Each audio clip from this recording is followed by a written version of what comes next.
lots of clients ask us about our ripple pins and why you need them, what they're used for.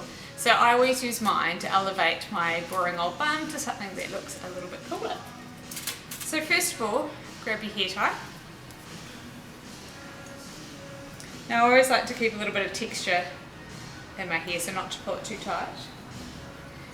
Put your hair in a ponytail, but that third time, don't bring all the ends through, so you've got a little bit more of a loop.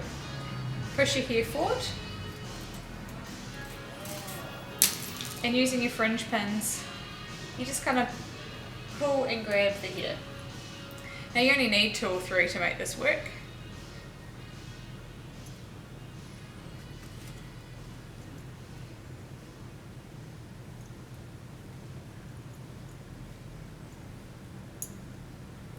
And as you can see, my bun just looks a little bit more fun.